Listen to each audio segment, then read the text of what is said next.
In today's video, I'm going to be giving you guys a tutorial on the LumaFusion video editing app. I'm going to be showing you guys all the basics, so that way when this video ends, you'll be ready to start editing your videos in LumaFusion. So let's jump into this tutorial. Now, I'm going to be doing this tutorial on my iPad, but don't worry if you're using an iPhone, it's going to be the exact same experience, just a little more cramped. But let's get started. In the bottom left corner, you're going to see this square plus button. You're just going to click that to start your new project. Here you can name your new project whatever you want, and then you can also choose the frame rate and aspect ratio. Once you are all set, just click that plus button again, and now you're in the timeline. In the top left corner is where we can add media. So what I'm going to do, I'm going to click on albums, and I actually have a video editing tutorial album created. So all you're going to do is grab the media you want, drag it to your timeline, and let it go. Which I'm going to add a few different clips here.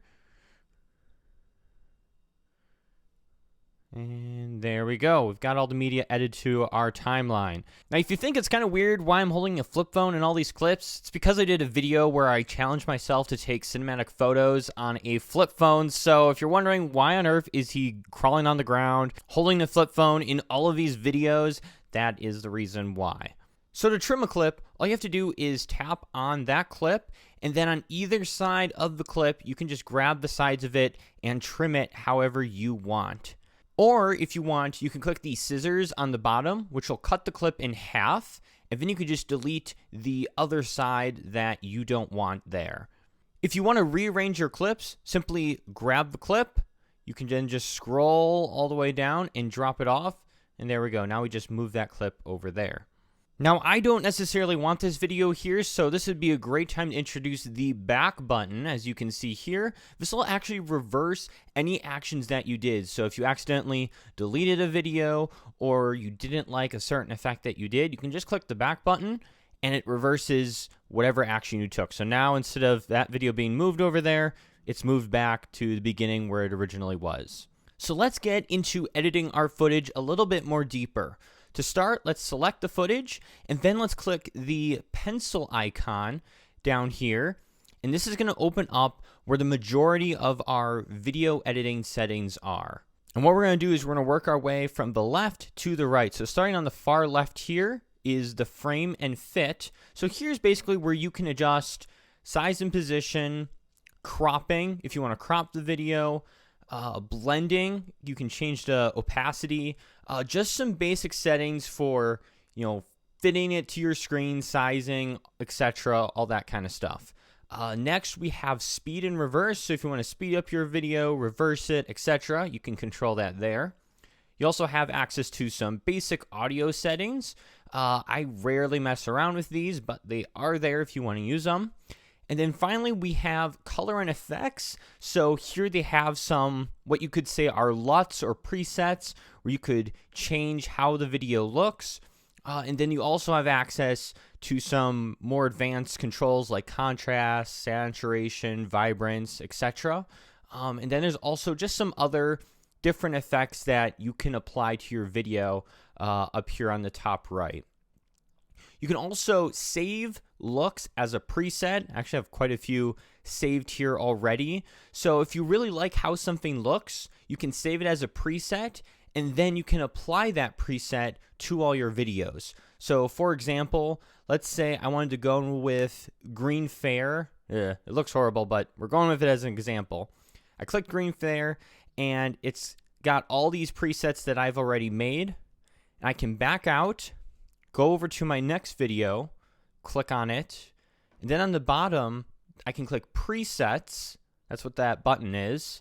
And I can go to green fair, click it, and now that is applied to this video. So having that presets button can be really useful, so you can add multiple effects to different videos. So let's move on to some more features. We're going to talk about adding text to the video, and to start with that, you're just going to click the plus circle down on the bottom here, and you can choose overlay title, and then double tap on that or click the pencil, and it's going to pull up all the settings for editing the text. And again, we'll work our way over from the left to the right. You'll see there's frame and fit. All the same settings for video are right here, but applied to the text.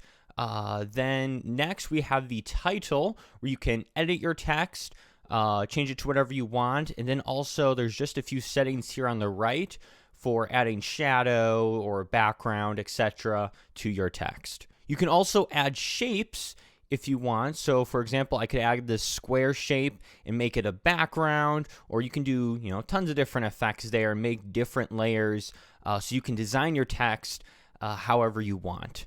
And since we're already talking about text, this might be a very good time to talk about keyframes. So we're going to go back over to frame and fit.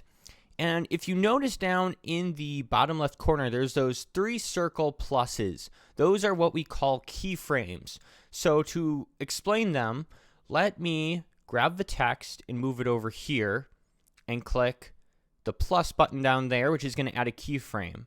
Now I'm going to scroll all the way over and move this over here and add another keyframe. Now what that's going to do is between this point and the other point, the text has to move over to that spot. So you can actually get the text to move back and forth how you want in the video.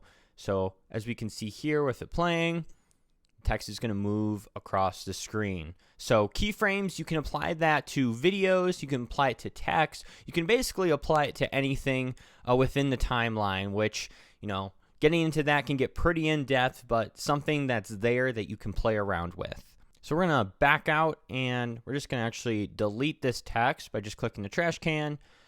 You can also add photos over the top of other videos. For example, I'm just going to grab this photo from my library and drop it in.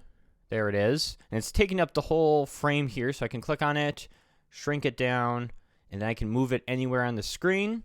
You can also apply keyframes to the photos, so we could click plus there, move it down a bit, and now my photo is going to move up and down with those keyframes. But here's the really cool part about LumaFusion, is you can actually stack photos and videos up to 6 clips, one on top of the other. So now we have all these photos moving, which this obviously wouldn't be the reason you'd use it for, but you can stack multiple videos and photos on top of other ones, which just really gives you so much flexibility. It's one of the reasons I love LumaFusion, is you can have so much stackable photos, text, etc., videos playing on top of other videos. It really gives you a lot of diversity. And we're just going to click the back button here and reverse all these shocked Colin faces because we don't need those.